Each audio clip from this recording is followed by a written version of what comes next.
Serving at church does not mean that you cannot have a life. I know that sometimes when we are involved at our churches that we may have this feeling or thought or even the pressure to always be there when the doors of the church are open. And so today I want to just have a conversation all around, can you have a life when you're serving at church? So, welcome back to another episode of the You, Me, and Jesus podcast, where we talk about all the things related to you, me, and Jesus because we're all just trying to figure this out. I say that every entrance to the episode. So, we're talking about serving at church and having a life, and what does all that look like?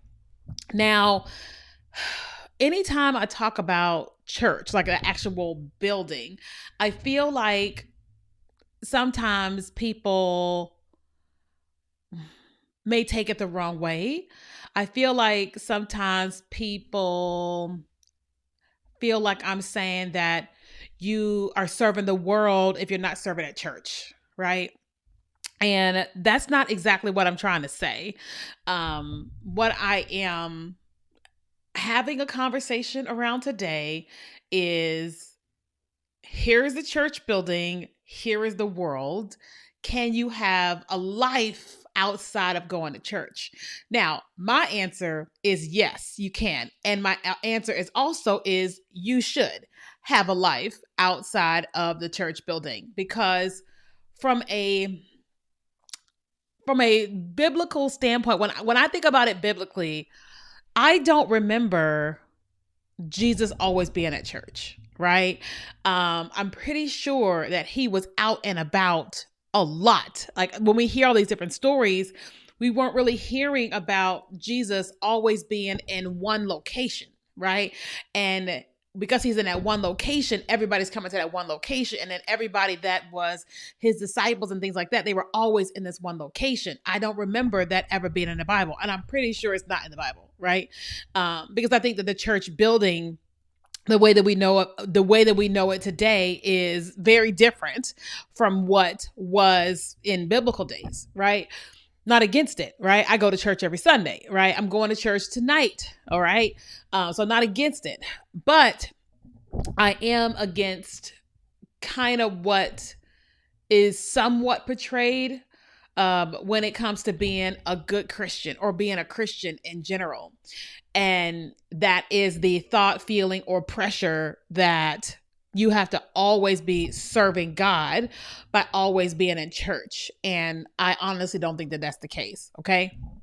Here's what I mean. So let's just say that you're someone and you're on the worship team, right? Worship, love it, right?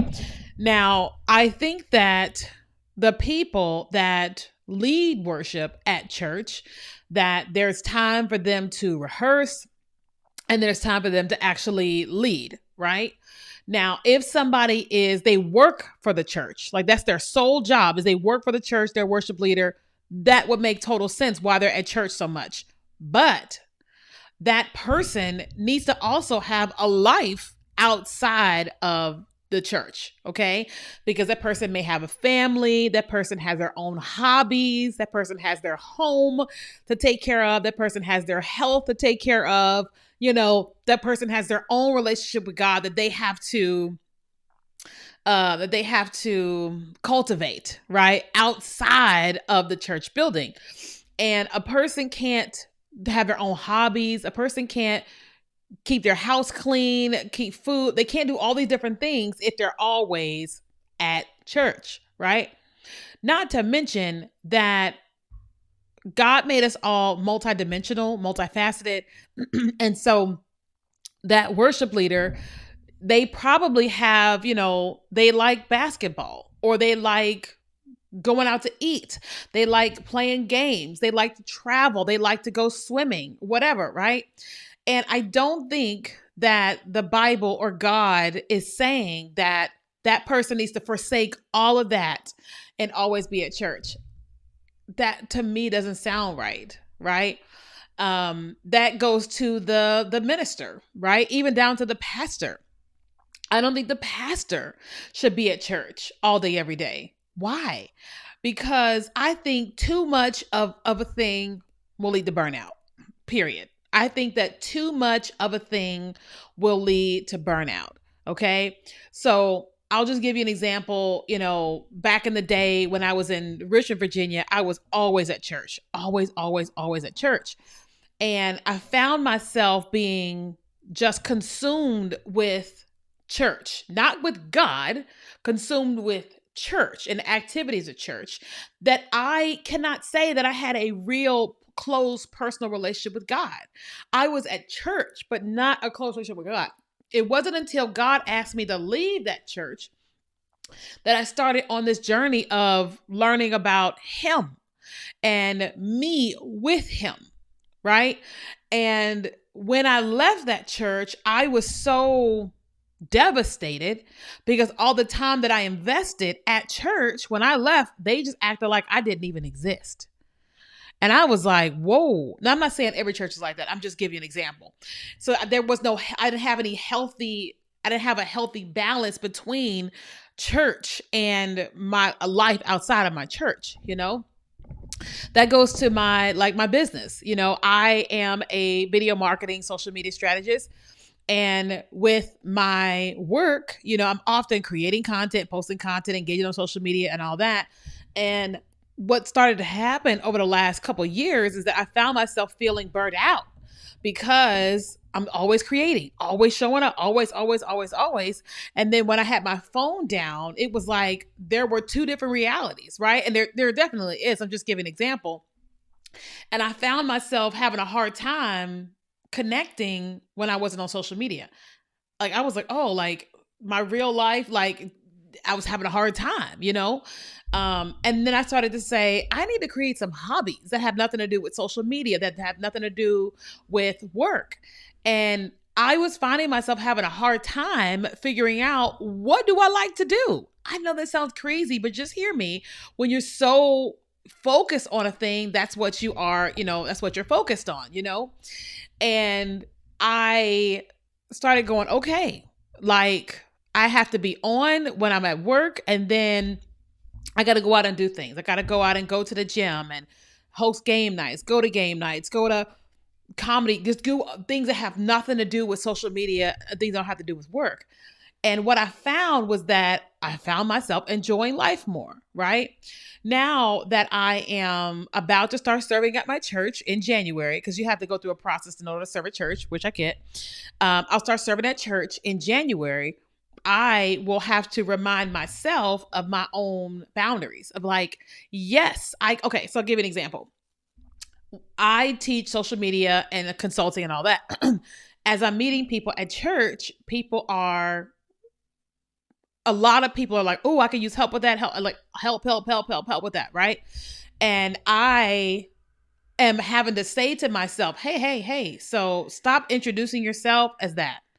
Because once you start really getting into the thick of things, that's all people are going to know you for. And everybody's going to expect you to now come in here and you're doing that in here. And that's never going to give you, first of all, time away from your business. And then now you're going to start giving it away for free at church. Now, don't get me wrong. I don't feel like everything you got to be paid for.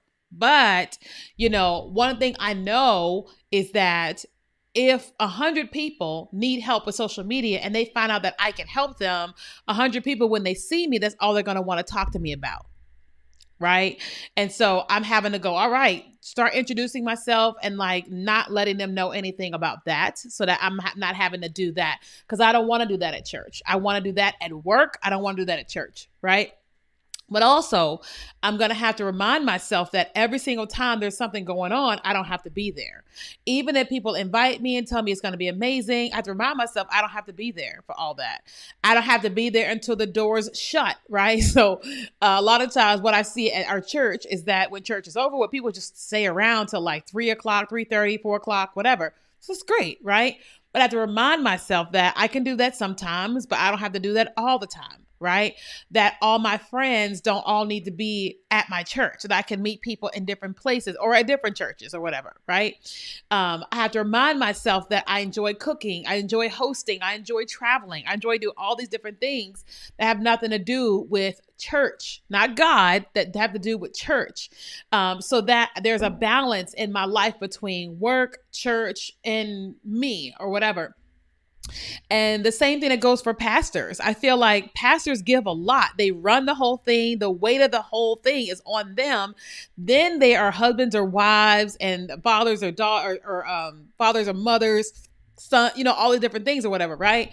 And so there's already the pressure of all that. They need time away from the people, where people aren't calling, people aren't texting, people aren't bothering them because they got a life that has nothing to do with the church, right? So it's like, I'm not saying there's like, this is here and this is there. I'm saying that you should be able to have a life outside of being at church.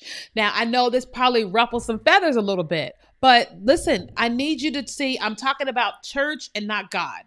Church and not, they are not one and the same. God is within the church, right? But God is God. I can worship God and be with God everywhere that I go, all day long, every day, right? That doesn't mean that I have to always do God at church. My close relationship with God did not come in church. It came in my bed doing worship, journaling and praying in the mornings. It came from that, not from being at church. Church allows me to be in community with other believers, but my truest relationship with God is out here, and I bring it into the church, and where everybody else brings their relationship with God into church. So if you're finding yourself struggling between, do you have to give all your time at church? No, you do not.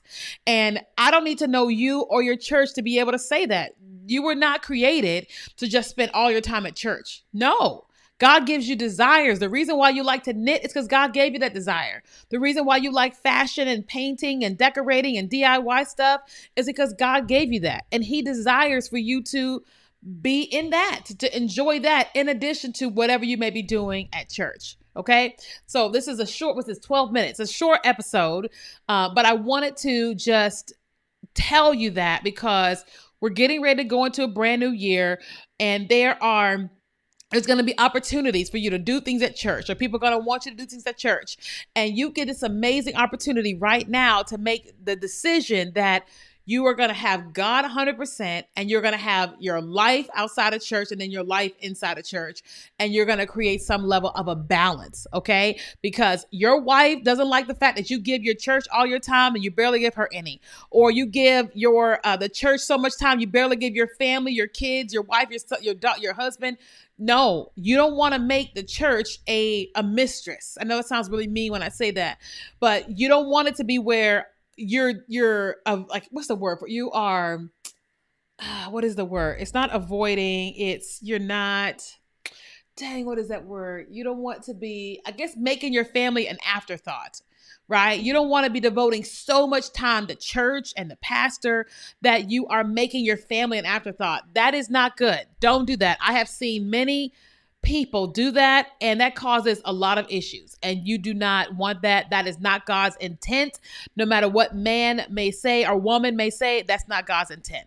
All right. So if you found the episode valuable, let me know. You can like the video and subscribe on YouTube if you want to get more. And if you're listening, let me know here on Instagram. Okay. All right. Thanks so much for listening and watching.